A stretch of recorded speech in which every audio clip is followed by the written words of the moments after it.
السلام عليكم ورحمة الله وبركاته. يوم جديد وفيديو جديد. وحشتوني جدا جدا جدا. من اول رمضان ما نزلتش معاكم اي فيديوهات تخص المطبخ، فيلا بينا النهارده هنعمل بقى ايه وجبة سحور حلوة جدا جدا وبحاجة مش هتتخيلوها.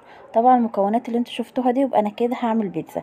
هعمل ميني بيتزا نسحر بيها، بس بحاجة تحفة وطلعت طعمها تحفة بجد. احنا سحرنا بيها وانا دلوقتي بظبط لكم الفيديو. ايوه، بالقطايف. الترند ده مكسر السوشيال ميديا، فقلت هجربه معاكم وفعلا طلع يستاهل. والله يا بنات طلعت حلوة جدا. وهي فكرتها ان احنا لو جبنا القطايف وباتت عندنا، احنا مش هنعرف نحشيها ولا هنعرف نلزقها في بعضيها. فعملوا الترند ده، وفعلا الترند ده طلع حلو جدا جدا. انا جربته النهاردة وطلع فعلا يستاهل التجربة. عملت القطايف ميني بيتزا، والولادي كلوها في السحور. وطبعا انا عندي ولادي مدمنين بيتزا، وخاصة ابني الصغير. فعلا لما كلها حبها جدا، ومن غير بقى لا عجن ولا تخمير ولا اي حاجة. وفي ثواني هنعملها دلوقتي مع بعض، وهي فعلا ميني بيتزا. طعمها حلو جدا. واما تدخليها الفرن والله وهي في الفرن، انا حاسة ان انا بعمل بيتزا. ريحة البيتزا قلبة البيت، ولا عجنت ولا خمرت ولا عملت اي حاجه. انا جبت الصينيه بتاعتي كده وحطيت فيها رشه من الزيت، وقمت جايه مظبطه كده الزيت في الصينيه كلها. جبت كده معلقه صلصه على معلقه كاتشب على شويه ملح وشويه فلفل اسود. ولو انت عندك الزعتر حطي الزعتر، عشان الزعتر بيبقى زي طعم صلصه البيتزا بالظبط. بس انا حطيت بس ملح وفلفل وبرده المهم قامت وكان طعمها حلو جدا. بدأت ان انا احط كده الصلصه، وهبدأ ان انا كمان انزل بشويه كده جبنه رومي.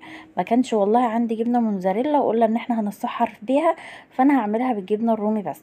انت طبعا ممكن تعمليها كده كمقبلات جنب الفطار زي السمبوسه والحاجات دي. ممكن بقى لو عندك حته لحمه مفرومه، لو عندك مثلا اي صدور فراخ، اي بواقي فراخ، عندك اي حاجه مش هتقول لا. هي فعلا فطار وسحور طلعت طعمها جميلة جدا. كان عندي بقى زيتون كده، وكان عندي شوية طماطم شوية فلفل. عندك بقى فلفل اخضر فلفل الوان. كلنا عارفين ان حشو البيتزا او الحاجات اللي احنا بنحطها على البيتزا مش تعقيد، ومش يعني مش قانون ومش اختيار. لا، هو اي حاجة، اي حاجة في اي حاجة بتنفع. اي بواقي عندك في التلاجة بتنفع. بس انا قلت لكم عشان انا عملتها سحور، فاكتفيت بالجبنه الرومي. ما كانش كمان عندي جبنه موتزاريلا، والجبنه الموتزاريلا يعني غاليه اليومين دول، والميزانيه مع اختكم ايه بايظه خالص. فجبت جبنه رومي وظبطت الدنيا. عملت الصينيه الاولانيه كده ودخلتها الفرن، وبدات ان انا بقى اعمل الصينيه التانية. ده كان نص كيلو قطايف، وما شاء الله عمل كميه كبيره جدا، اكنك هتجيبي كيلو ميني بيتزا. طبعا كلنا عارفين الكيلو الميني بيتزا عامل ازاي. تكلفه القطايف بكل حاجه انا حطيتها ما كانتش مكلفة خالص، ولا كانت تكلفتها غالية. وكل حاجة بقى كانت من البيت، شوية الفلفل والشطاء شوية الطماطم. يعني كل اللي كلفوني يا دوبك القطايف، واللي هي الجبنة الرومي زي ما انا قلت لكم جبتها وبشرتها، وكمان الزيتون. بدأت ان انا انزل طبقة جبنة رومي الاول، وبعد كده احط الطماطم والفلفل والزيتون، وانزل بطبقة جبنة رومي تانية جميلة جدا. دخلتها شوية الفرن، واول ما بدأت تاخد سوا من تحت كده شوية، قمت مدخلاها على الشواية عشان الجبنة الرومي تسيح. وكان احلى ميني بيتزا من غير اي تعقيد ومن غير اي حاجة. طعمها لذيذ جدا، طعمها حلو جدا، يستاهل فعلا التجربة. انا شفت فيديوهات كتير جدا على مواقع التواصل الاجتماعي التانية، وساعة ما شفتها قلت والله لجربها في مرة، ليه لأ. فجبت كده الطلبات وحضرتها، وفعلا والله وهي في الصينيه مرصوصه كده، تقولي احنا اللي عاجنين العجينه واحنا اللي عاملينها دواير. تقولي فعلا ميني بيتزا انت عاملاها، بس من غير بقى ايه، لا تعقيد ولا تخمير ولا اي حاجه. كل الحكايه قعدت في الفرن ما كملتش ال10 دقايق، قولي بالكتير قوي ربع ساعه، وعملنا احلى ميني بيتزا. زي ما انا قلت لكم تنفع معانا على السحور عشان هي بالجبن.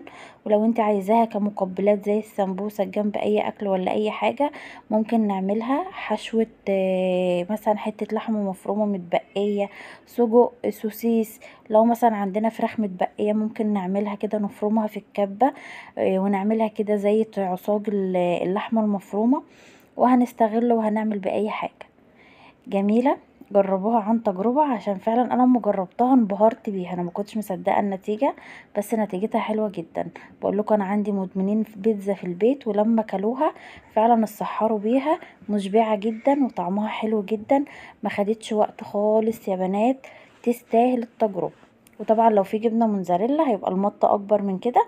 بس انا زي ما قلت لكم ما حبيتش اعقد الدنيا، وحبيت امشيها على قد ميزانيتي عشان انا ميزانيتي خربان. عايزه بقى الفيديو ده يوصل، وعايزه عليه لايكات كتير، كومنتات كتير، تعليقات كتير، عشان فعلا التجربه طلعت حلوه. وانا لما بجرب حاجة وبتطلع حلوة، انا طبعا بصور الفيديو وبشوف الحاجة، لو كويسة بطلع منتج الفيديو وانزله لكم، مش كويسة ما بنزلوش، يعني ما بنزلش التجربة اللي انا جربتها.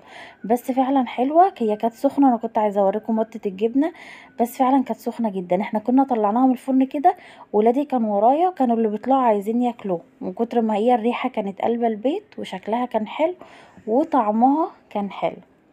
متنسوش بقى تعملوا لنا لايك واشتراك في القناه. عايزه تعليقات حلوه كتيره جدا. انا زي ما انا قلت لكم من اول رمضان ما نزلتش اي فيديوهات، فاتمنى الفيديو ده ان شاء الله يكون عليه الاقبال. وما تنسوش تعملوا لنا لايك واشتراك في القناه. مع السلامه، هتوحشونا.